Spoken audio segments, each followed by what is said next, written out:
Okay guys, क्या हाल है आपके? बहुत दिनों बाद, after long time no see. So we are here with your supplement sheet. हर एग्जाम से पहले इंस्टीट्यूट एक सप्लीमेंट शीट इशू करता है जो एडिशनल पॉइंट टॉपिक क्या है या कुछ चेंजेस जो है वो सप्लीमेंट शीट में देता है। जनरली जब भी आपको एग्जाम देते हैं तो पिछले 3 अटेम्प्ट के अमेंडमेंट अपने देखने चाहिए, बट एक अच्छी बात ये हो गई है कि इस बार जो सप्लीमेंट शीट है बहुत सारी चीजें पिछले अमेंडमेंट से कैरी फॉरवर्ड है। समझा है मेरी बात? बट इसका मतलब ये नहीं है कि आपको, मतलब तो इन शॉर्ट अभी आप समझना कि अगर ये सप्लीमेंट शीट जून 25 का है तो इसमें दिसंबर 24 भी कवर किया गया है। उसको मद्देनजर रखते हुए 2 अटेम्प्ट के अमेंडमेंट्स आपके कवर हो रहे हैं। आइडियली मैं जून 25 सप्लीमेंट शीट कवर कर रहा हूँ। Supplement sheet is like addition और alteration, addition of the topic और ऑल्टरेशन ऑफ द टॉपिक। अगर आप पूरे मॉड्यूल देखोगे तो रफली सपोज 700 पेजेस है, सो सप्लीमेंट शीट रहेगा 10-15 पेजेस का। आप समझ रहे हो? तो अपन लिव नहीं कर सकता है।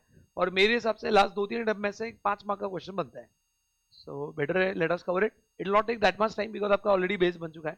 सिर्फ कुछ कुछ चीजें तो इरेलीवेंट भी है, ये डाला है उन्होंने, बट कुछ चीज रेलिवेंट भी है। Okay, so this is a supplement sheet. ICSA भगवान है आपके, हम सबके लिए।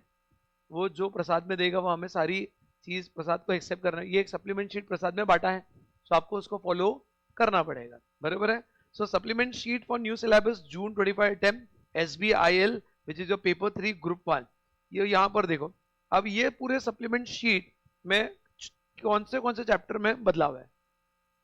Chapter 2, chapter 3, chapter 4, chapter 5, chapter 6 and miscellaneous topic. अरे आर यू गेटिंग? सो ये पीडीएफ ये वीडियो के नीचे आपको मिल जाएगा, आईसीएसआई के वेबसाइट पे भी मिल जाएगा, डोंट वरी अबाउट इट। तो मैं उसका लिंक, आईसीएसआई का लिंक नीचे डालूंगा, क्लिक करोगे पीडीएफ ओपन होगा, आप डाउनलोड कर सकते हो। ओके, सो सबसे पहले चैप्टर 2 में क्या चेंजेस हैं? चैप्टर 2 में कुछ चेंजेस वैसे तो इरेलीवेंट भी है, बट मैं आपको आइडिया दे रहा हूँ। जैसे बहुत सारे जो फॉर्म्स है, जैसे ये मेरे को नहीं लगता एग्जाम में आएगा, बट स्टिल मेरा काम है। जैसे INC3 नॉमिनी वाला form, INC14, INC15, RDGNL, INC4, 6, 7, 8, 20, 20, ये सारे जो फॉर्म्स है ये सब्सटीट्यूट हो गए। मतलब ये पहले क्या था, पीडीएफ फॉर्म थे, डाउनलोड करो, भरो और अपलोड करो, अब बन गया वेब बेस्ड फॉर्म। तो ये इतना रेलिवेंट नहीं है एग्जाम के लिए ऑनेस्टली। तो उसको V2 से V3, वर्जन 2 से वर्जन 3 कर दिया ये सब फॉर्म्स को। तो ये वैसा एग्जाम में नहीं आएगा, बट है सप्लीमेंट शीट में, तो we can not ignore it, right? So आपको ये समझना है कि सारे जो फॉर्म्स है कंपल्सरली, ओके, ये क्या हो गए, सब्सटीट्यूट हो गए। एंड अभी ये सारे फॉर्म्स को हमने V2 से V3 वर्जन में शिफ्ट कर दिया। तो ये हो गया। और एक जो है, जो आप पढ़ते हैं ना, जैसे आप nominee clause, what is nominee clause? जब आप ओपीसी बनाते हो there are 6 clause: name clause, object clause, registered office clause, then share capital clause, liability clause and basically subscriber clause, और एक ऐड होता है नॉमिनी क्लॉज। पढ़ा आपने? सेक्शन नंबर 3 में नॉमिनी क्लॉज है। सेक्शन 3 के अंदर देखोगे कि हर ओपीसी को नॉमिनी अपॉइंट करना है, अपॉइंट करने से पहले रिटर्न कंसेंट लेना है, उसकी कंसेंट की कॉपी आपको आरओसी को फाइल करनी है। नॉमिनी अपना नॉमिनेशन विड्रॉ कर सकता है, सब्सक्राइबर नॉमिनी भी बदल सकता है, बट जो भी करोगे आपको आरओसी को बताना पड़ेगा। बराबर है? 7 क्लॉजेज है एमओए में। अब जो नॉमिनी क्लॉज जो है वो आपको इनकॉर्पोरेशन फॉर्म में ऐड कर दिया। स्पाइसी प्लस में नॉमिनी डाल दो, ऑटोमेटिकली एमओए अपडेट हो जाएगा। सो नॉमिनी क्लॉज के बारे में अब कहां पर फिल करना है, एमओए में फिल करना है कि spicy plus? Spicy plus.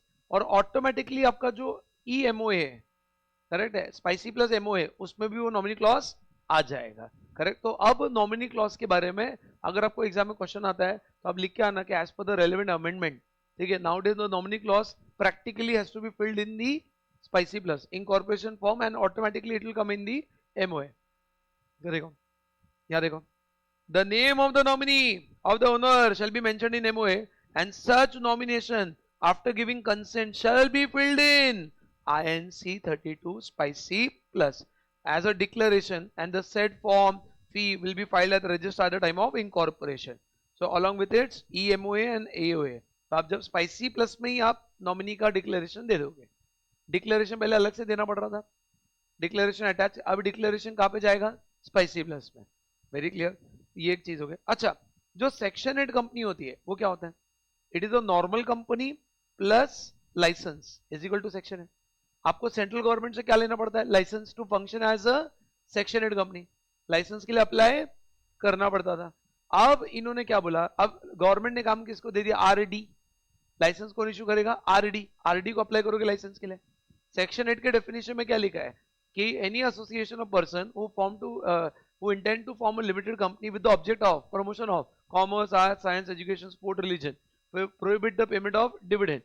And third क्या लिखा है, if profit if any will be applied for object, then the central government after issuing license allow the company to be registered as a company without the word limited or private limited, ऐसा कुछ तो है। तो आपको licence किससे लेना पड़ता है, सेंट्रल गवर्नमेंट।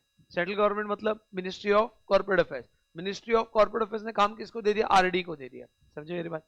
अब लाइसेंस इशू करने से पहले आपको अभी दो चीजें वेरीफाई करनी है। आरडी पहले लाइसेंस देता था, बट आरडी अभी डायरेक्ट लाइसेंस नहीं दे सकता है। बैलेंस शीट वेरीफाई करना है, 2 साल का बैलेंस शीट। कंपनी को 1 साल हुआ तो 1 साल का बैलेंस शीट। और प्लस कोई ऑब्जेक्शन रेज कर रहा है क्या, क्योंकि जब आप कोई भी लाइसेंस लेने हो तो आप पेपर न्यूज़पेपर ऐड दोगे। सो कोई ऑब्जेक्शन रेज कर रहा है क्या, ये दो चीज वेरीफाई करने के बाद ही हम लाइसेंस इशू करेंगे। खत्म हो गया। ये देखो, मॉडिफाई एडिशनल मैटर, देखो यहाँ पे रूल 25, रूल नंबर नहीं याद रहेगा obviously. there is an amendment at additional matter considering in case of issuing license under section 8 for existing company। तो क्या है, RD registrar will consider 2-year financial statement, 2-year financial statement, and when the company is functional only for 1 year, then existing company, and after considering objection if any within 30 days of giving the notice। तो दो चीजों को ध्यान में रखेंगे, financial statement को ध्यान में रखेंगे और ऑब्जेक्शन को ध्यान में रखने के बाद decide whether the licence should be और शुड नॉट बी ग्रांटेड।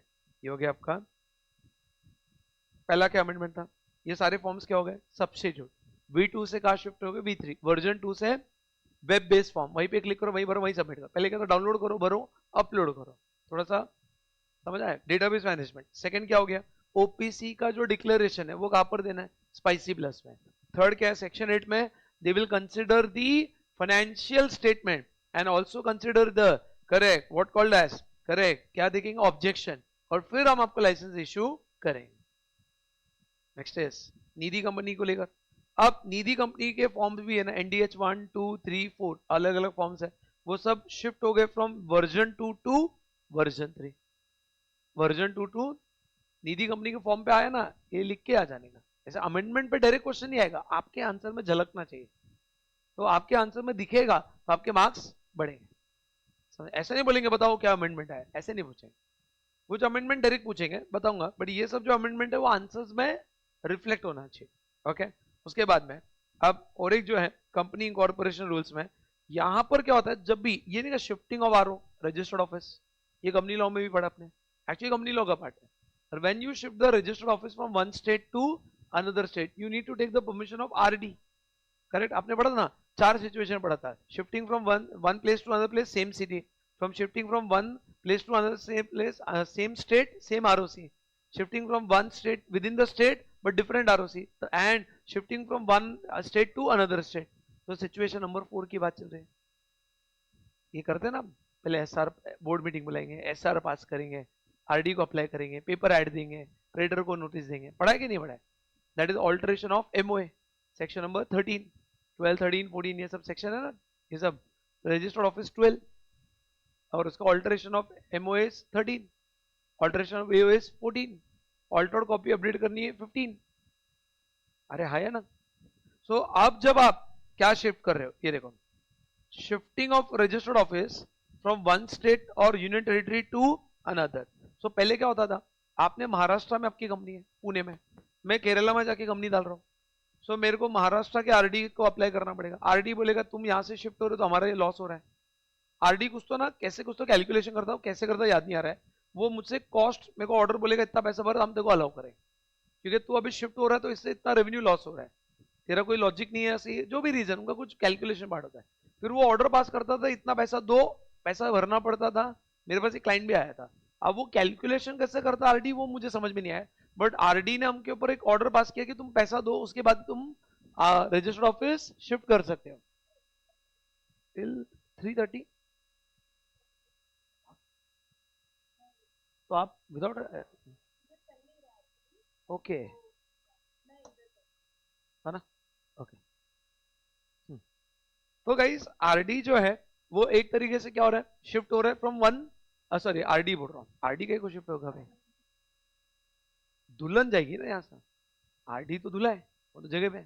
सो अब आपको ये समझना है कि क्या बोल रहा था मैं, रजिस्टर्ड ऑफिस आरओ शिफ्ट हो रहा है फ्रॉम वन स्टेट टू, तो वो ऑर्डर पास करते इतना पैसा दो, इतना कॉस्ट दो, एज ए डीम फिट, वो इतना पैसा लेता था, उसके बाद वो रजिस्टर ऑफिस चेंज कर, बट अभी हमने बोला कोई कॉस्ट लेने का omitted, as a thing fit वो नहीं अलाउड है। देखो क्या लिखा है, द वर्ड्स अंडर रूल 39, अब रूल नंबर नहीं याद रहेगा, हम एसबीआई में कितना कंपनीज एक्ट होता है, सेक्शन प्रोविजो, रूल नंबर पे नहीं जा सकता, बट क्या याद है, may include such other cost as it things proper has been omitted, अभी वो कोई भी कॉस्ट जब शिफ्ट कर रहे हैं वो नहीं ले सकते हैं। और एक उन्होंने न्यू प्रोविजो ऐड किया है 39 में, न्यू प्रोविजो ऐड किया है, 39 ही चल रहा है, 30 सब रूल नंबर 9, रूल नंबर 30 सब रूल नंबर 9, तो इसमें एक प्रोविजो ऐड किया है। क्या प्रोविजो ऐड किया है मैं आपको बता रहा हूं। पहले क्या होता था, जब आप आईबीसी में हो, इंसॉल्वेंसी में, आपकी कंपनी बैंकरप्सी पे या इंसॉल्वेंसी पर है, तो अभी क्या होगा, क्रेडिटर जाके एनसीएलटी को फाइल करेंगे कि ये कंपनी बर्बाद है, हमारा पैसा नहीं दे रहा, एनसीएलटी फिर वो प्लान लेकर आएंगे, रेजोल्यूशन प्लान, कि कंपनी में ऐसे मांडवली करेंगे तो कंपनी बच जाएगा, हमें कंपनी को डायरेक्ट बंद नहीं करना, हमारा मोटिव क्या है, कंपनी को बचाना, तो उसके लिए हम प्लान लाते हैं, रेजोल्यूशन रिजॉल्व करने का प्लान, इंसॉल्वेंसी से बाहर निकलने का रास्ता। बैंकर कंपनी को मारना नहीं चाह रहा है, बट कंपनी को बचाने के लिए प्लान लाएगा, एनसीएलटी को सही लगा कि मैनेज डायरेक्टर बदलो, मैनेजमेंट बदलो, तो एनसीएलटी अप्रूव करेगा। बट जब अभी कंपनी के ऊपर प्लान बन चुका है, आप कंपनी रजिस्टर ऑफिस चेंज नहीं कर सकता। जब आईबीसी चल रहा है, कंपनी रजिस्टर ऑफिस, बट अभी अलाउ कर दिया है, अब आईबीसी हो गया, आपकी कंपनी पे रेजोल्यूशन प्लान अप्रूव हो गया, अभी नई कंपनी आ गई, नए डायरेक्टर आ गए, अगर उनको लग रहा है प्रैक्टिकली आरओ चेंज करना है, आरओ चेंज करना, ना उनके ऊपर कोई इन्वेस्टिगेशन चल रहा है, ना उनके ऊपर कोई आईबीसी का केस चल रहा है, आईबीसी का केस क्लियर हो चुका है, उनके रेजोल्यूशन प्लान आ चुका है, ना इंक्वायरी चल रही है, तो they can shift the registered office. So पहले क्लाइंट आया था जिसके ऊपर आईबीसी हुआ, एक मेरे क्लाइंट ने दूसरी कंपनी खरीदी, प्राइवेट लिमिटेड खरीदी, अब उसको आरओ चेंज करना तो नहीं कर सकता था, बट अभी कर सकता है, समझे मेरी बात। देखो क्या लिखा है, provided further that where management of the company has taken over by new management, नए डायरेक्टर अपॉइंट किया under the resolution plan, resolution plan कौन अप्रूव करता है, एनसीएलटी, ये सब आईबीसी लॉ में, insolvency bankruptcy code, and no appeal has been plan against the plan, मतलब plan के ऊपर कोई अपील नहीं है, and no inquiry investigation is pending after the approval of set plan, shifting of RO may be allowed, register office अभी आप change कर सकते हैं, पहले अलाउड नहीं था, अब आप रजिस्टर ऑफिस कुछ प्रैक्टिकल रीजन से चेंज करना चाह रहे हैं तो हम आपको परमिशन देंगे। पहले चेंज का फॉर्म भरते था, रिजेक्ट हो जाता था, क्योंकि उनके ऊपर ऑलरेडी इंसॉल्वेंसी का केस चल रहा था, और ऑलरेडी इंसॉल्वेंसी का एक बार रेजोल्यूशन प्लान आ चुका था, फिर भी अलाउड नहीं था, अब आपको अलाउड है। Are you getting it? अरे समझ आ रहा है क्या? तो इन शॉर्ट यहाँ पे दो अमेंडमेंट्स आपको मालूम पड़े कि जब भी शिफ्टिंग ऑफ आरओ पे क्वेश्चन आया, ये पॉइंट लिख के आना एग्जाम में, क्या लिखे अपने लैंग्वेज में लिखना कि what earlier it was, it में include the order as it thinks cost as to the cost as it think proper, cost के लेकर वो रिकवरी कर सकते थे as it think proper, now it has been omitted, वो cost recover नहीं कर सकते हैं, very very clear. And second अगर मैं बात करूंगा कि management has been taken over by new management under resolution plan and no inquiry investigation is pending, in that case shifting of RO may be allowed, ये हो गया। अब ये देखो, अब निधि कंपनी को लेकर अमेंडमेंट्स है, वर्ड निधि, लोग क्या करते थे पता है, निधि कंपनी बनाते थे ना तो क्या होता था, मैं आपको बता रहा हूँ, निधि कंपनी पहले क्या करते थे, जैसे सब एग्जांपल मैंने बनाया ऑल इंडिया निधि लिमिटेड, प्राइवेट तो नहीं आएगा, लिमिटेड, ये पब्लिक कंपनी है, 200 लोग चाहिए ना, निधि लिमिटेड बनाया, फिर मेरे को 120 डेज में क्या करना पड़ता था, 200 मेंबर लाना पड़ता था, और मेरे को minimum paid up capital 20 lakh लाना पड़ता था, बनाते समय 10 लाख, बनने के बाद 20 लाख, याद आ रहा है ऐसा कुछ। अब मैंने 120 डेज का कंप्लायंस किया नहीं, चल रही है गाड़ी, तो जबरदस्ती अभी क्या बोला है, बनाते समय निधि वर्ड डालो ही मत, जब कंपनी बना रहे हैं, रन कर रहे हैं, तो निधि वर्ड आप अभी नहीं डालेंगे, जिस दिन आप 120 डेज का क्लॉज पूरा करेंगे, 200 मेंबर लाएंगे और आप 20 lakh rupees paid up capital लाएंगे, अब आप निधि वर्ड ऐड कर सकते हैं। नहीं तो लोग क्या करते हैं, पहले ही निधि वर्ड लगा के रख देते हैं, अब क्या करना है, पहले आपको क्लॉजेस पूरे करने हैं, तो अभी निधि वर्ड आपको लगाने की जरूरत कब लगाओगे, आफ्टर कंप्लायंस, वेरी ट्रू. विच कंप्लायंस? NDH4 form 120 days. ये वही बोला, ये देखो, brief analysis of the amendment. If the propose name include the word Nidhi, propose name मतलब जो कंपनी बनाने जा रहे हैं, ठीक है, और declaration to that submitted by the applicant that it require mandated respective regulator have been complied with is not mandatory. आपको कंप्लाई नहीं, मतलब निधि वर्ड आप डिक्लेरेशन दोगे कि आपने पूरा कंप्लायंस किया कि नहीं किया है. अब देखो, Nidhi company does not have the last word limited as a part of the name has been omitted. आपके नाम में निधि वर्ड होना नहीं चाहिए. कंप्लायंस करने के बाद डिक्लेरेशन फाइल करना है और फिर आप नाम चेंज कर सकते हैं. समझे मेरी बात? तो ये हो गया निधि को लेकर. फिर निधि को लेकर और एक काम वही है, देखो, provided that the company shall not use the word Nidhi limited unless it has filed a declaration under declared has been 4061. जब तक अब पूरा कंप्लाई नहीं करेंगे, तो इन शॉर्ट देखो, brief analysis, company will not use the word Nidhi limited unless it is declared by central government by notification as declared to be Nidhi और mutual benefit. जब तक गवर्नमेंट डिक्लेयर नहीं करेगा तब तक आप निधि वर्ड यूज, इन शॉर्ट वही है कि आपको कंप्लायंस करना है. Very clear. तो ये हो गया आपका निधि कंपनी का एक जनरल. उसके ऊपर और एक चीज आई है, फॉरेन कंपनी. याद आ रहा है फॉरेन कंपनी 379 से 393A, जिसमें फॉरेन कंपनी को आते ही 30 डेज में क्या फाइल करना पड़ता था? डिक्लेरेशन, कि देखो हमने प्लेस ऑफ बिजनेस एस्टैब्लिश किया है. उसके बाद चार्टेड डॉक्यूमेंट देना है, MOA, AOA, ये सब देना है. बराबर है. So foreign company now within 30 days of the registration will file the form. अब वो फॉर्म किसके पास फाइल करेगा? CRC, central registration centre. जैसे इनकम टैक्स का होता है CPC, पूरा बेंगलुरु में सर्वर बिठा के रखा, सारा इनकम टैक्स का डेटा सर्वर पे आता है. सेंट्रल प्रोसेसिंग सेंटर, पूरा इनकम टैक्स का रिटर्न हो जाता है. वहां से आपको पावती आती है इनकम टैक्स रिसीट. हमने कंपनीज एक्ट में भी सेंटर बनाया CRC, central register office, faceless. आपको कहीं ROC RD का जाना है, वहां पे फाइल कर देना है कि आप फॉरेन कंपनी और आपने इंडिया में प्लेस ऑफ बिजनेस बनाया. आपको फॉर्म कौन सा फाइल करना है? Form FC1. कौन सा फॉर्म फाइल करना है?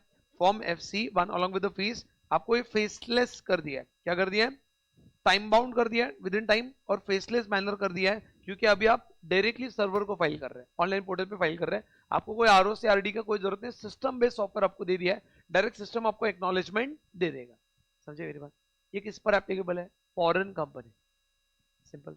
ओके. उसके बाद नेक्स्ट, प्राइवेट कंपनीज को कंपल्सरली शेयर इश्यू करना है डीमैटेरियलाइज्ड फॉर्म. फिजिकल शेयर सर्टिफिकेट नहीं देना है. क्या देना है? डीमैट अकाउंट में जैसे नहीं, डिपॉजिटरीज. तो अभी आपके शेयर, आप बोले सर फॉरेन कंपनी पब्लिक को लिस्ट थोड़ी, अरे किसी मेंबर को तो लिस्ट कर रहे हैं ना शेयर, बट वो शेयर फिजिकल फॉर्म में होना चाहिए कि डीमैटेरियलाइज्ड फॉर्म? डीमैटेरियलाइज्ड फॉर्म में होना चाहिए. इलेक्ट्रॉनिक फॉर्म में शेयर देना है. प्राइवेट कंपनी में भी मिनिमम 2 मेंबर होंगे, हर एक मेंबर का शेयर होंगे. वो शेयर किस मोड में होंगे? फिजिकल फॉर्म या डीमैटेरियलाइज्ड फॉर्म? डीमैटेरियलाइज्ड फॉर्म. वो शेयर पब्लिक को नहीं बेचेगा ना लिस्ट करे, बट अकाउंट ओपन करेंगे और आपके डीमैट अकाउंट में जमा करेंगे. समझे मेरी बात?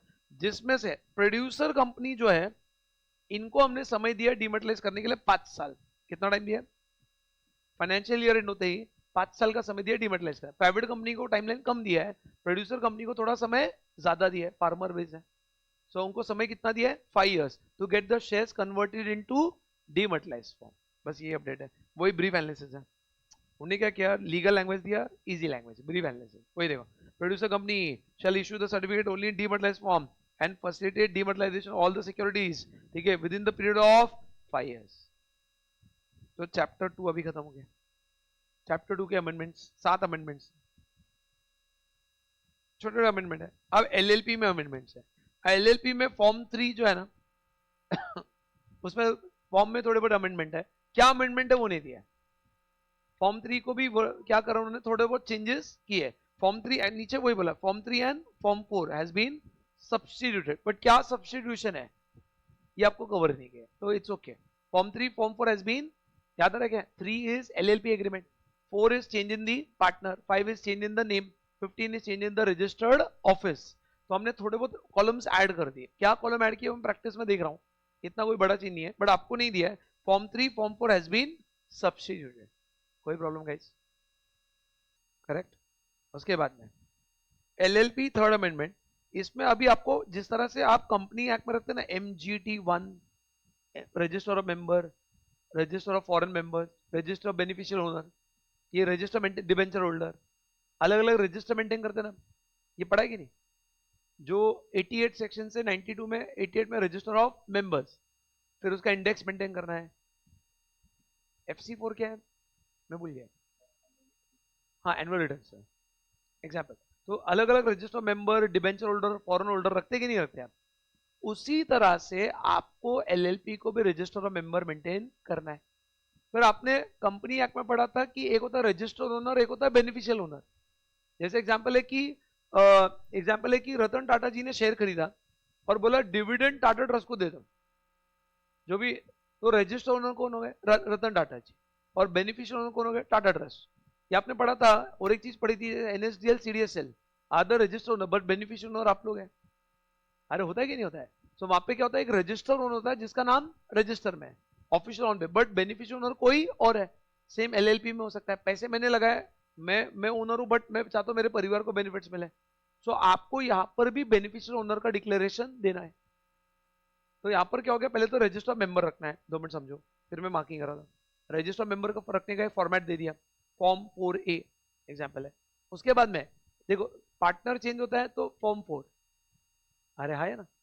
और 4A में उसका क्या होगा, रिकॉर्ड्स। फिर जो रजिस्टर ओनर वो डिक्लेयर करेगा, मयूर अगर बोलेगा Alia Bhatt is the beneficial owner, तो मेरे लिए फॉर्म 4 भी फाइल करना है मुझे। अच्छा, बेनिफिशियल ओनर भी डिक्लेयर करेगा एलएलपी को, फॉर्म 4C। और कंपनी आरओसी को बताएगा फॉर्म 4D। तो 4 इधर अलग अलग फॉर्म आ गए, इंपॉर्टेंट अमेंडमेंट। ये देखो, पहला एज पर रूल 22A, अब रूल नंबर तो याद नहीं रहेगा, रजिस्टर ऑफ पार्टनर। आपको रजिस्टर ऑफ पार्टनर कौन से फॉर्म में रखना है? Form 4A। ओके, और आपको ये सबको मेंटेन करना है within 30 days of the commencement of the rules. अब 22B में क्या बोला, declaration about beneficial interest, beneficial owner. 22A में क्या बोला, रजिस्टर मेंटेन करो। और 22 में क्या बोला, बेनिफिशियल इंटरेस्ट, जिसमें से फॉर्म 4A ये क्या होता है आपका, रजिस्टर ऑफ पार्टनर्स। जैसे आपके इसमें एमजीटी बांधने हैं कंपनी लॉ में, अरे है ना। उसी तरह से बेनिफिशियल इंटरेस्ट डिक्लेयर करना है, उसके लिए any such person will file with in form 4B with in how many days, 30 days. जिसका नाम रजिस्टर में, उसकी रिस्पॉन्सिबिलिटी है एलएलपी को बताना।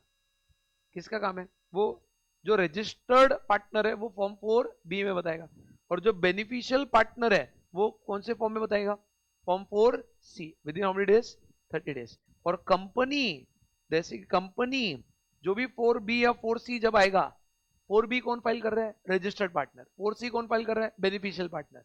जब भी फाइल होगा उसके 30 डेज में कंपनी ने फॉर्म 4D में रजिस्ट्रार को इंटीमेट करना है, along with the necessary fees.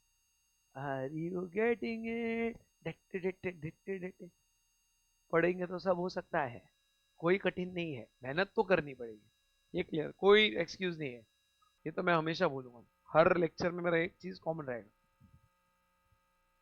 समझे क्या होंगे? ये अमेंडमेंट इंपॉर्टेंट है, I don't know it may come और नॉट, बट दिया इंस्टीट्यूट ने, ठीक है। अब नेक्स्ट अमेंडमेंट, वही सिग्निफिकेंट ओनर, क्या क्या जैसे कन्वर्जन का फॉर्म फिक्स है, बट एडिशनल कॉलम बढ़ गया होगा, बट ये नहीं होगा, फॉर्म वही है। तभी देखो, significant beneficial owner, SBO company law में भी है, कब माना जाता है सिग्निफिकेंट बेनिफिशियल, एक होता है बेनिफिशियल ओनर, एक होता है सिग्निफिकेंट बेनिफिशियल ओनर। कब significant beneficial owner meaning, example चल गूगल पे है, जब आपके पास कितना 10% से ज्यादा, कितना, ये पढ़ा ना हमने कंपनी लॉ में भी, अरे ढूक लो। एक होता है बेनिफिशियल ओनर, एक होता है significant, ben form, ben form आएगा, beneficiary form, ben 1 ben 2 ben 3, वैसे एलएलपी बेन 1 एलएलपी बेन मतलब बहन नहीं, बेन बेनिफिशियल। अरे आर यू गेटिंग? तो आपको ये समझना है, मन ही मन गाली बकेंगे सर क्या बोलते हैं, घर जाने का इतनी गालियां बकेंगे ना ये लोग, है ना। सो अब ये देखो, सबसे पहले हमने लाया rules, LLP significant beneficial owner rules. अब इसमें फॉर्म फाइलिंग आएगा, ये वो LLP Ben 1 ben 2 ben 3 forms filing, तो इसके बारे में दिया है।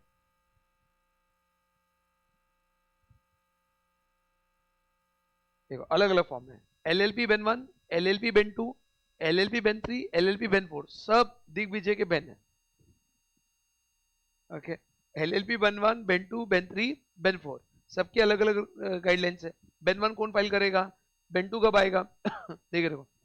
सबसे पहले the proviso specifically apply to all the LLPs aforesaid mention, जिसका कंट्रोल है, मेजॉरिटी स्टेक होल्डर है, उसको हम अल्टीमेट होल्डिंग है, तो वो क्या माना जाएगा, सिग्निफिकेंट. यहाँ पे क्या मीनिंग दिया कि जिसके पास LLP पर क्या है, कंट्रोल, या LLP पे क्या मेजर स्टेक या सिग्निफिकेंट बेनिफिशियल ओनर है, ये अलग अलग वर्ड है. Now duty of reporting LLP to take necessary action identifying significant और cause individual to file. Individual क्या फाइल करेगा, बेन 1.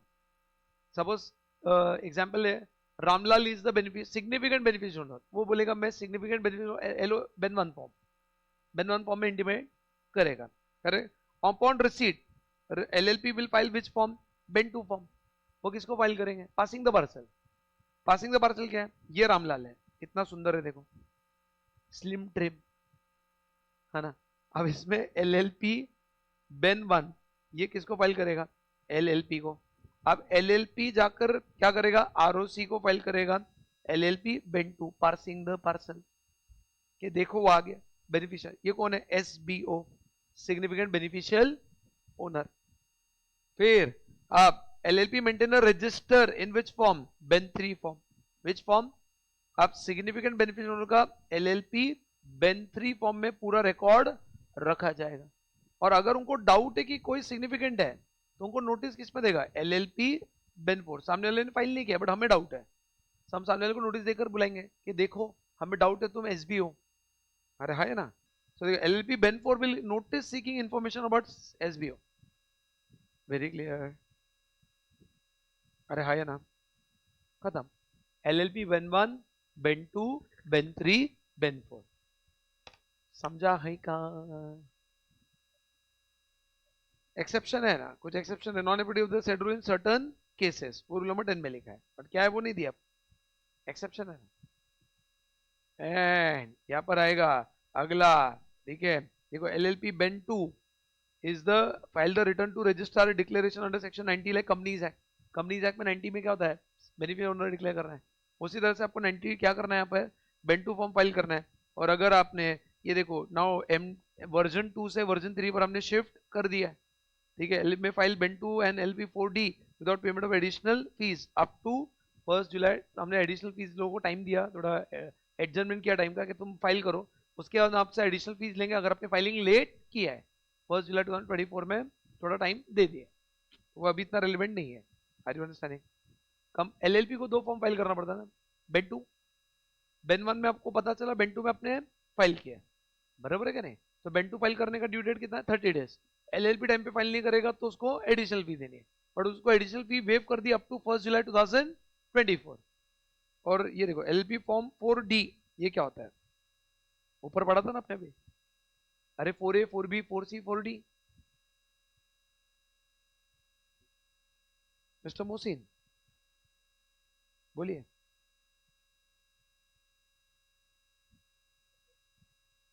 हाँ 20-25 में क्या हो गया,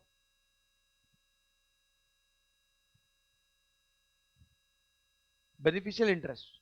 एक होता है सिग्निफिकेंट बेनिफिशियल ओनर, एक होता है बेनिफिशियल इंटरेस्ट. ये कंपनी को 4D में फाइल करना, ऊपर पढ़ा ना अपने, 4A में रिकॉर्ड रखेंगे.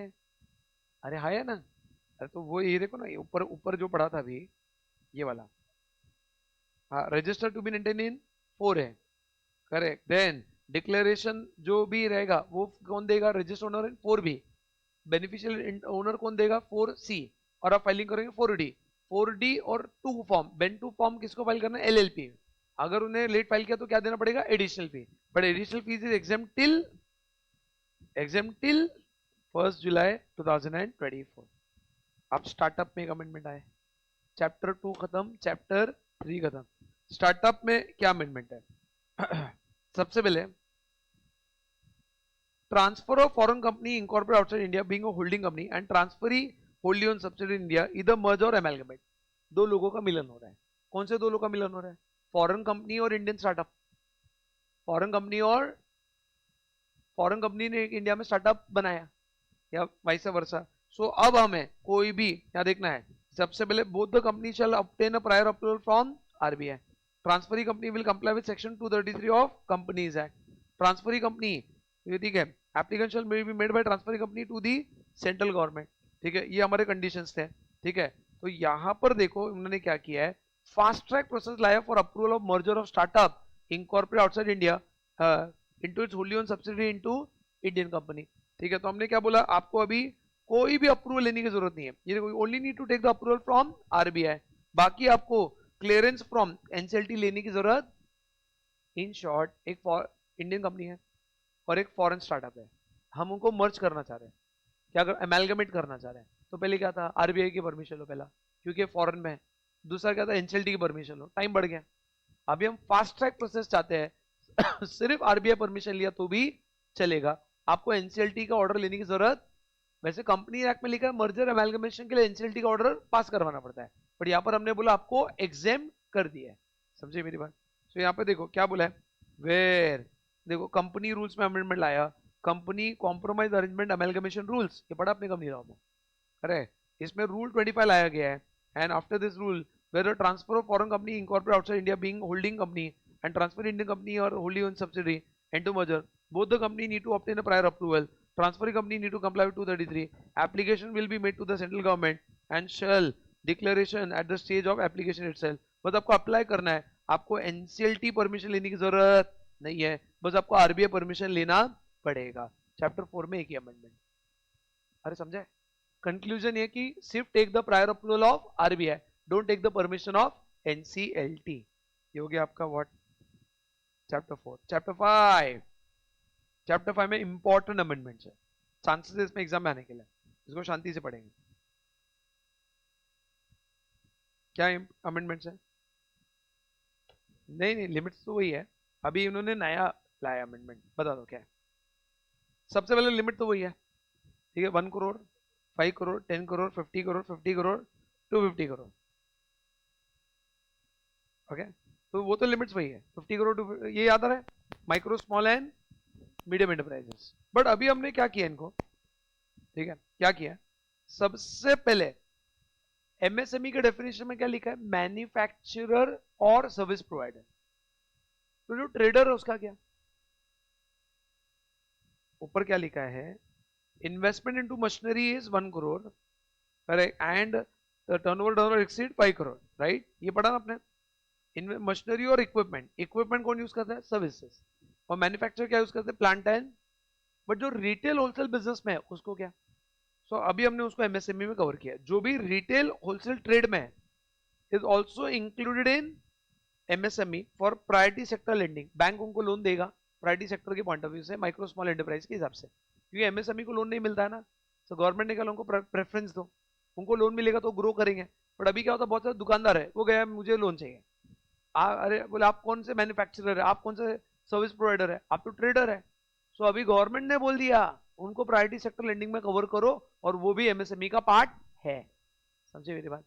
और एक क्या बोला गवर्नमेंट ने इनफॉर्मल माइक्रो एंटरप्राइजेस है। ये क्या होता है informal micro enterprise?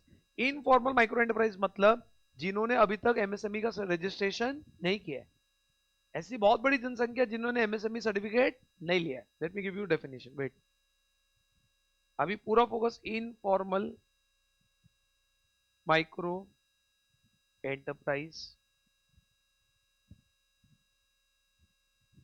Informal micro enterprise means small business operating outside formal regulation of government, often lacking registration and formal compliance with tax laws. ना उनके पास प्रॉपर जीएसटी नंबर है, ना उनके पास प्रॉपर पैन नंबर है, या उनके पास ना डॉक्यूमेंट है प्रॉपर, पैन होगा बट एग्जाम्पल है उन्होंने एमएसएमई सर्टिफिकेट नहीं लिया है। ऐसे बहुत सारे लोग इनफॉर्मल चलते हैं, प्रॉपर डॉक्यूमेंटेशन लेके, अब चाहे ठीक है बोला मुझे क्या करना है एमएसएमई सर्टिफिकेट, बट वो जाके बैंक में प्रायोरिटी लेंडिंग में पैसा मांग रहा है। तो हमने इनके लिए अलग से पोर्टल बनाया इनफॉर्मल वालों के लिए, आप उस पोर्टल में जाके क्लिक करो, आपने इनफॉर्मल केस में आप आ जाएंगे। फॉर्मल मतलब क्या, proper paper, proper GST, proper pan number, proper shop act, proper उद्यम रजिस्ट्रेशन लेके रखा है, एवरीथिंग प्रॉपर, करंट अकाउंट है, प्रॉपर सब चीज सिस्टमैटिक है, प्रॉपर ऑफिस है दर। बट बहुत सारे ठेले में माल बेच रहे हैं, आज उसका एड्रेस प्रूफ का ही प्रॉब्लम है, वो कहां से रजिस्ट्रेशन ले। तो इससे लोग को हम क्या बोलेंगे, इनफॉर्मल माइक्रो एंटरप्राइज। क्या डिक्लेयर करेंगे, इनफॉर्मल माइक्रो एंटरप्राइज। सो सबसे पहले देखो यहां पर, सबसे पहले for priority sector lending, what is priority sector lending, government ने एक सेक्टर की लिस्ट बनाई है कि ये हमारे लिए प्रायोरिटी सेक्टर है, और इसको पैसा देना जरूरी है। समझे मेरी बात? उसकी नोटिफिकेशन है, बताता हूँ। तो थोड़ा स्टेप बाय स्टेप बता रहा हूँ, 2 मिनट लगेगा, 2 मिनट ध्यान दोगे तो आ जाएगा। IT sector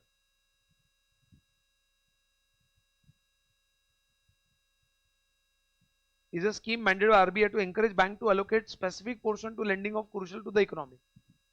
Otherwise struggle to access, they struggle to get credit, but RBI बोल रहा है ये लिस्ट है, इनको हमने कुछ पैसा बाजू में रखो, इनको देना ही है। जैसे नीचे लिस्ट दिया है, जैसे समझ आया मेरी बात? हाउसिंग लोन, वीकर सेक्शन, ठीक है, गरीब, सोशल इंफ्रास्ट्रक्चर, समझ आया मेरी बात? Targeted like agriculture, education, housing, micro finance, ये सब क्या हमारे लिए प्रायोरिटी सेक्टर लेंडिंग में है। जो आरबीआई ने नोटिफाई कर रखा है हर बैंकों ने इनको पैसा देना है, एक 10% 20% पैसा बाजू में के लिए रखना है, और ये लोग स्ट्रगल कर रहे हैं लोन लेने के लिए, तो ये क्या बन गए प्रायोरिटी सेक्टर लेंडिंग। अब इसमें मेजोरिटी लोग क्या है, इनफॉर्मल है। आरबीआई बोल रहा पैसा दो बट पेपर वर्क ही नहीं है, तो अब हमने क्या बोला, इनफॉर्मल माइक्रो एंटरप्राइज। क्या बोल दिया? आरबीआई बोल रहा लोन दो बट पेपर वर्क ही नहीं रहेगा तो कैसा होगा, तो हमें उसका भी रास्ता निकालना पड़ेगा। तो यहाँ पे दो नए कंसेप्ट ऐड हो गए, प्रायोरिटी सेक्टर लेंडिंग और एक क्या हो गया, इनफॉर्मल। अब एग्जाम में आ गया ब्लैंक हो जाएंगे, ये तो अरे बाप रे तो पढ़ा ही सब हो जाते हैं, करेक्ट। तो अब ये देखो पहला पॉइंट 1, प्रायोरिटी सेक्टर लेंडिंग में जितने भी लोगों ने उद्यम रजिस्ट्रेशन लिया है अकॉर्डिंगली उनको लोन दिया जाएगा, और रिटेल और होलसेल भी करेक्ट उनको क्या प्रायोरिटी सेक्टर लेंडिंग का पार्ट माना जाएगा। फिर जितने भी इनफॉर्मल माइक्रो एंटरप्राइज है, ठीक है, तो shall be treated at par, ठीक है, for the purpose of willing priority sector. तो इनफॉर्मल लोग को भी हम प्रायोरिटी सेक्टर में उनको जिस जो रजिस्टर्ड है उसी तरह से उनको ट्रीट किया जाएगा एट पार, पैरी पासु। क्या बोल रहा हूं मैं? पैरी पासु, डिबेंचर होल्डर्स पैरी पासु, वैसा मतलब registered and informal are at par. कोई प्रॉब्लम गाइस? पक्का? अब यहां पर क्या बोला गया, देखो सबसे पहले individual eligible for receiving the benefit under this scheme, कौन सा वाला scheme, correct, that is informal में, furnish proof of possession of Aadhaar, कम से कम आधार तो देना पड़ेगा, या तो आधार दे दो या आधार का एप्लीकेशन फॉर्म दे दो कि आपने आधार के लिए अप्लाई किया है, इतना तो देना पड़ेगा। आप कुछ ही नहीं दोगे तो नहीं चलेगा। आधार तो आपका वैसे आईडी प्रूफ की तरह चल रहा है, तो आप ठीक है बाकी पेपर नहीं दे रहे, उद्यम सर्टिफिकेट नहीं दे रहे, बट अगर आप इनफॉर्मल सेक्टर में अपने आधार भी प्रोवाइड किए, हम तैयार है आपको लोन देने के लिए, correct. So you should have Aadhaar number और आधार ऑथेंटिकेशन, अंडर को आधार ऑथेंटिकेशन। अगर आपने मेक एप्लीकेशन किया है, सो आपको obtain in such a case visit Aadhaar enrolment centre and आपने एप्लीकेशन देना पड़ेगा, चलेगा। No Aadhaar enrolment centre, then implementing agency will provide a facility at the convenient location for coordinating with the UIDAI, ठीक है। तो ये कहीं ना कहीं क्या होगा, बहुत जगह पे आधार सेंटर नहीं है, वो जा नहीं पा रहे हैं, where not yet Aadhaar and no Aadhaar enrollment center is respective block, taluka, tehsil, the implementing agency will provide Aadhaar enrollment facility at the convenient location in coordination with the Aadhaar centers। so उनको आधार का provision करके देना पड़ेगा। In short पहला क्या था, पहला बोला कि प्रायोरिटी सेक्टर लेंडिंग में अगर आपके पास उद्यम सर्टिफिकेट है वो वैलिड माना जाएगा, रिटेल और होलसेल बिजनेस को भी हम प्रायोरिटी सेक्टर में अलाउड है, ठीक है। एंड थर्ड, इनफॉर्मल भी एट पार विद रजिस्टर्ड वाले के साथ रहेगा। अब एटलीस्ट इनफॉर्मल वालों ने बेनिफिट लेने के लिए क्या करना पड़ेगा, आपका आधार नंबर देना है या आधार का आपको ऑथेंटिकेशन करवाना है, ओटीपी वगैरह देना है। सर आधार नहीं है तो आधार का अप्लाई करना है, एप्लीकेशन दिया तो भी चलेगा। और अगर सेंटर नहीं उनके तालुका में तो एजेंसी ने कोऑर्डिनेट करके उनको फैसिलिटी अवेलेबल करा के देना पड़ेगा। आधार सेंटर नहीं है तो कुछ तो प्रोविजन करके देना पड़ेगा जैसे आधार अप्लाई करे, समझे? ओके, अब ये देखो ये क्या है मैं आपको बता रहा हूं। जनरली क्या होता है, माइक्रो स्मॉल एंटरप्राइज के लोग पैसा डुबा देते हैं, बड़ी बड़ी कंपनीज पैसा ही नहीं दे टाइम पे। डेटर क्रेडिटर, ये कौन है? क्रेडिटर, इनका डेटर क्या बताते, पैसा नहीं दे रहा है, करेक्ट। सो यहां पर क्या बोला है देखो, specified company which having make payments are pending towards to any micro and payment is pending for how many days, more than, जैसे रिलायंस इंडस्ट्री ने रॉ मटेरियल खरीदा माइक्रो से और 45 डेज से अदर क्रॉस हो गया। अब रिलायंस का काम है खुद होकर क्या करना, फॉर्म फाइल करना। कौन सा फॉर्म फाइल करना? एमएसएमई M1 फॉर्म, कि मेरा पैसा बाकी है, और एमएसएमई M1 फॉर्म में बहुत सारे चेंजेस लाए गए। कौन फाइल करेगा? डेटर। और उसने माल किससे लिया है, माइक्रो या स्मॉल से, जो कौन है? क्रेडिटर। और पैसा कितने दिन से ड्यू है? 45 डेज से ज्यादा। सो जो भी डेटर है उसको खुद होकर ये जो एमएसएमई डेवलपमेंट एक्ट के अंदर जो है, ठीक है, इनको क्या फाइल करना है, MSME form 1 and this form has been substituted. तो उसकी समरी पढ़ो, देखो brief summary. Companies Act provide that specified companies which having payments pending, specific companies having payment pending toward micro and small enterprise for more than 45 days and the date deemed expected of the goods under section 9 shall furnish information in form MSME form 1। खत्म हो गया।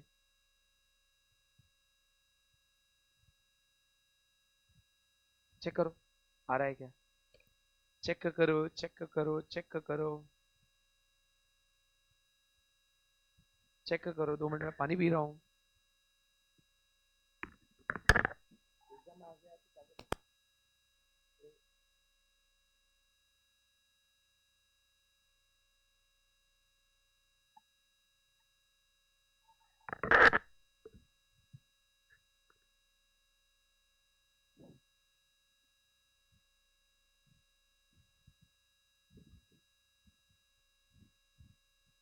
तो जो company ने पैसा बाकी रखा micro small का और 45 डेज से ज्यादा हो चुका है, तो वो कंपनीज को क्या करना पड़ेगा, उनको बेसिकली एमएसएमई फॉर्म 1 फाइल करना पड़ेगा। Are you understanding it?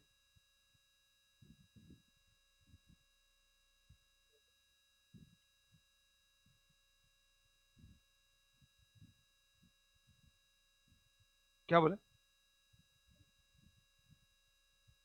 Deposit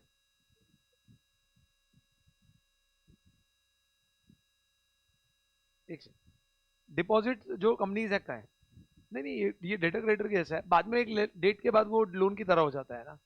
तो ये लोग क्या कर रहे हैं, 90 डेज के अंदर रिकवरी कर रहे हैं, तो डिपॉजिट्स पे शिफ्ट नहीं करेंगे। कंपनी के लिए डिपॉजिट्स का सेक्शन है, राइट। और कंपनी अगर किसी से उधारी ले रही है तो इट्स अ क्रेडिटर अभी के लिए, short term with less than 90 days.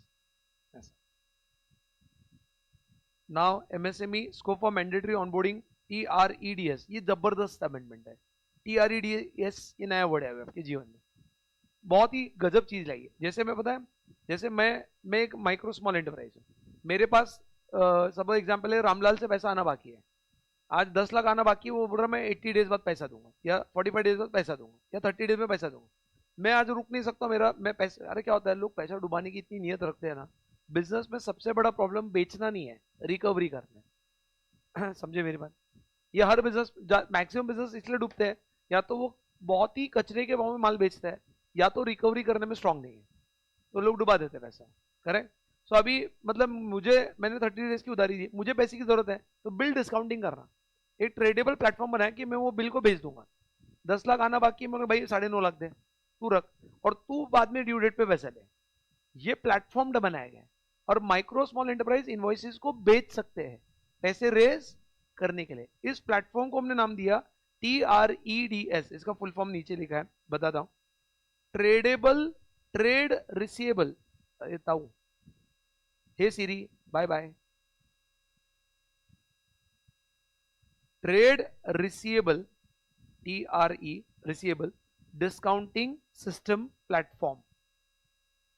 Trade receivable, account receivable, data, discounting bills, discounting system platform will be completed by 31 March. हमने प्लेटफॉर्म बनाया, पोर्टल बनाया, और बेसिकली जिस कंपनी का टर्नओवर कितना अमाउंट है 250 करोड़ से ज्यादा है, या जो कंपनी कौन है CPSE are required to get onboarded on this platform set up for notification by RBI। तो मनी मार्केट में एक नया प्लेटफॉर्म क्रिएट हो गया। RBI क्या रेगुलेट करता है? Money market. मनी मार्केट में एक ट्रेडिंग प्लेटफॉर्म कौन सा आ गया? TREDS, trade receivable discounting platform system platform. ये किसने बनाया? RBI। जिन कंपनी, अब बड़े स्केल की कंपनी को हमने प्लेटफॉर्म पे लाया, स्लोली स्लोली सबको लाएंगे। वो कंपनी जिनका टर्नओवर किसका ज्यादा है, 250 करोड़ से ज्यादा है, या जो भी कौन है CPSEs, करेक्ट। तो ये सब इस प्लेटफॉर्म में क्या कर सकते हैं? ट्रेड कर सकते हैं। Do you understand my point of view? So the step is taken by the government in order to provide ease of doing business by enhancing financial environment for micro and small enterprises। समझे क्या मेरी बात? नहीं समझे? है ना? ये trading platform लाया जहां पर आप बिल्स बेच सकते हैं, डिस्काउंटिंग करा सकते हैं। जैसे बिल्स ऑफ एक्सचेंज होता था, बिल्स रिसीवेबल, ऐसा, but not exactly bills of exchange. आप यही इसको अगेंस्ट लोन ले सकते हैं डिस्काउंट करके। केस स्टडी लाया इन्होंने, नया केस स्टडी आ गया है। क्या केस स्टडी है? Messrs Pronits versus board of director of Canara bank and others. ये अपील कर रहे हैं और ये रिस्पोंडेंट है। Messrs Pronits versus board of director of Canara bank and others. इसका मैं क्रक्स बता रहा हूँ आपको, इसका केस नहीं जाना आपको, इसका जो क्रक्स है मैं आपको बता रहा हूँ।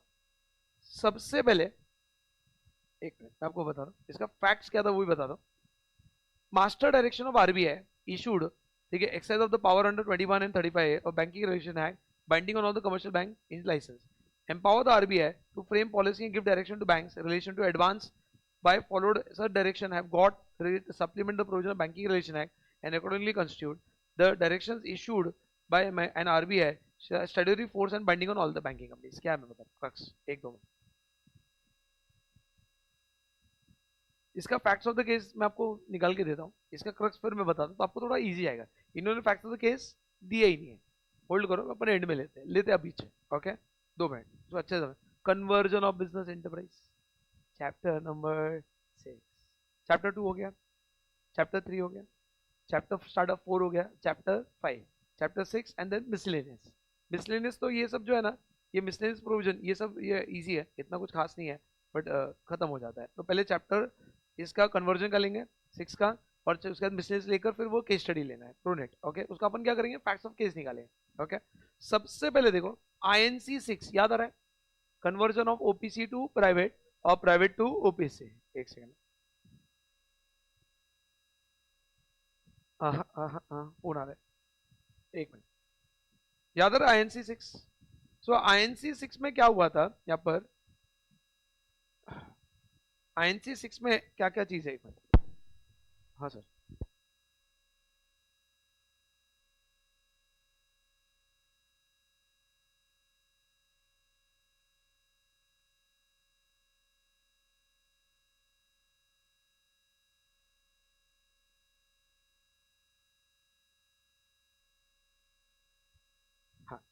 So guys, amendment 6 में reduce the number of attachment which were required to be enclosed in INC 6। number of attachment को कम किया है, वो इतना लोड नहीं देना है, but registrar will examine the audited financial statement for approving any issue। तो INC 6 के अंदर रूल देखो, conversion of OPC to public private company में आपके नंबर ऑफ अटैचमेंट्स क्या कर दिए, कम, नॉट रेलेवेंट।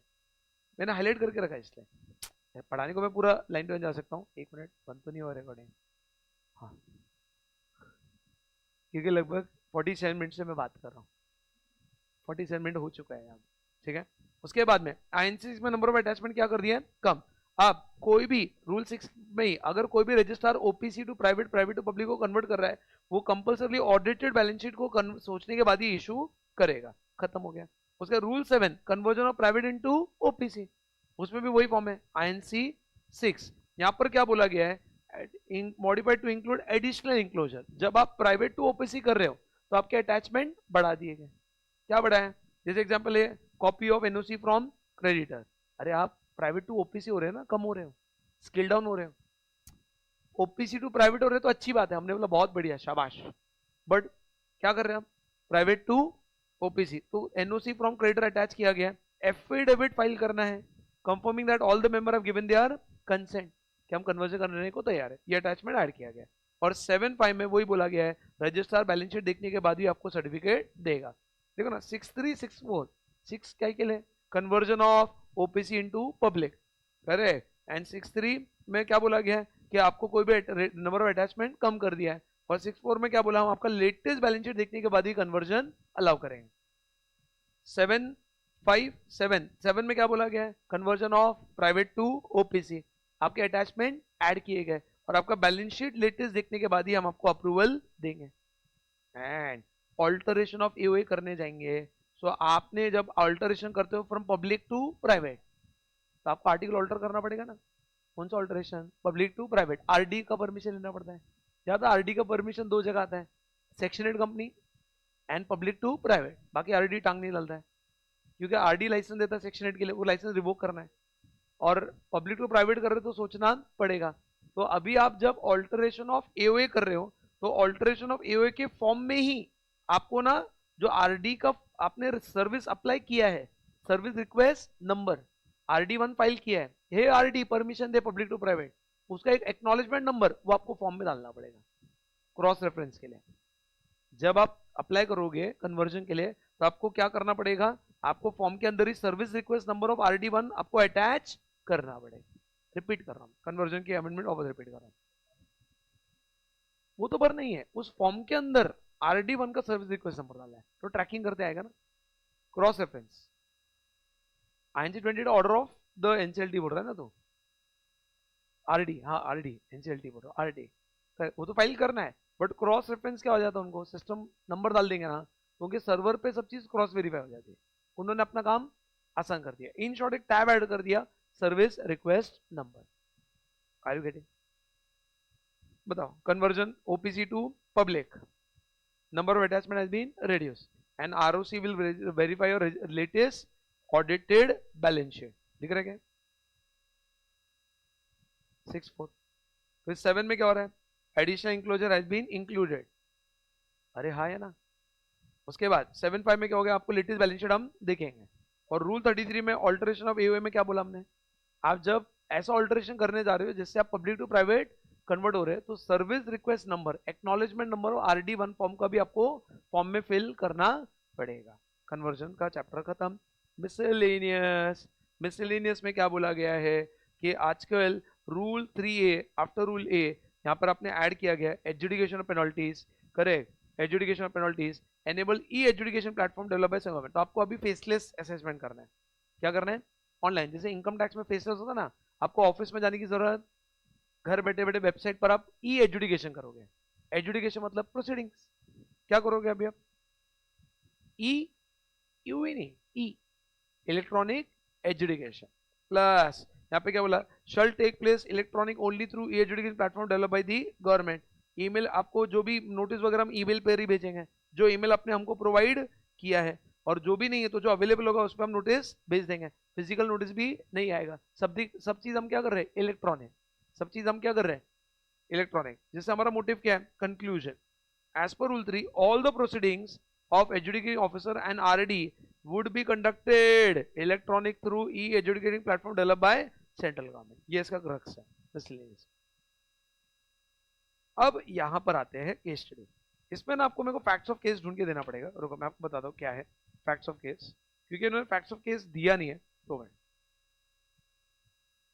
तो आपको फिर इजी जाएगा ना, तो फिर डायरेक्टली लर्न कराऊंगा ना कि ये section 31 and 35 of this.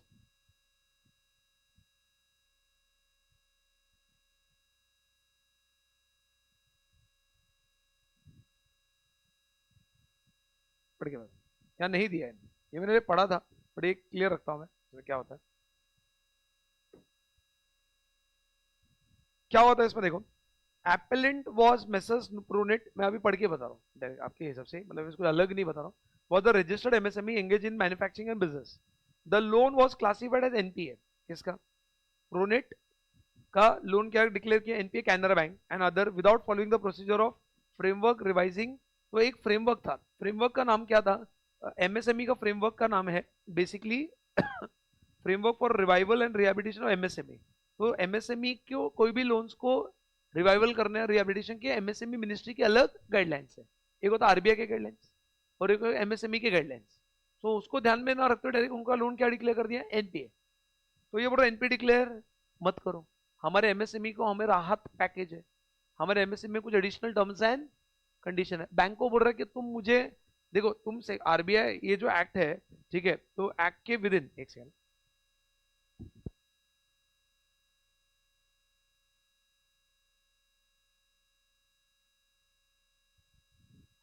So guys understand कि अभी यहाँ पे दो बात चल रही है। एक बात चल रही है RBI एक्ट के अंदर उनको पावर है सेक्शन 20 एंड 35A में आपको NPA डिक्लेयर करना, और एक बात चल रही है MSME एक्ट के अंदर सेक्शन 9 के अंदर जो हम डायरेक्शन इशू कर रहे हैं उसमें आपको क्या करना चाहिए, NPA डिक्लेयर करना है। तो NPA डिक्लेयर करने की दो जगह है, एक है RBI एक्ट और एक है MSME स्पेसिफिकली फॉर MSME।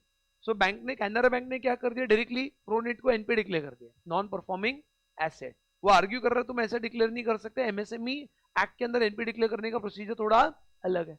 ऊपर ऊपर बता रहा हूँ, देखो यहाँ पे लिखा है now Bombay High Court dismissed the writ petition filed appellant holding bank were not obliged to adopt the unless there is an application from MSME।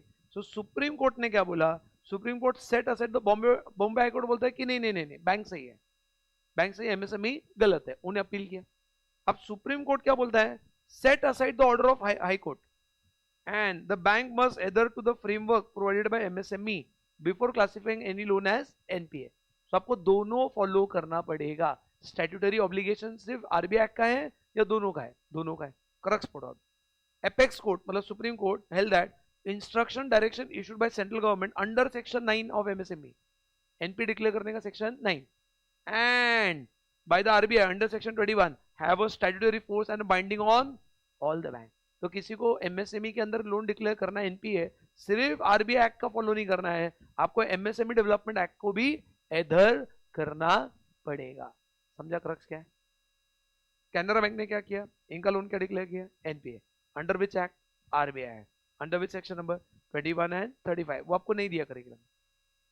इन्होंने क्या किया, बॉम्बे हाईकोर्ट में अपील फाइल किया, बॉम्बे हाईकोर्ट ने बोला बैंक सही है, फिर से अपील फाइल किया सुप्रीम कोर्ट ने बोला बैंक गलत है। और बैंक को किसी को एनपीए डिक्लेयर करने से पहले दोनों भी स्टैट्यूटरी बैकिंग है, दोनों लॉ है, आपको दोनों के विद इन ध्यान में रखते हुए एमएसएमई डेवलपमेंट एक्ट के अंदर सेक्शन 9 भी और आरबीआई एक्ट के अंदर 21 35 को ध्यान में रखते हुए एनपीए डिक्लेयर करना है। So with this officially it took around 56 minutes 1 hour के आसपास to complete all the amendments. पूरा ध्यान से अब अटेंड करना, ठीक है, इसको कंपाइल करना। Thanks a lot, thank you, bye bye, all the best, bye bye.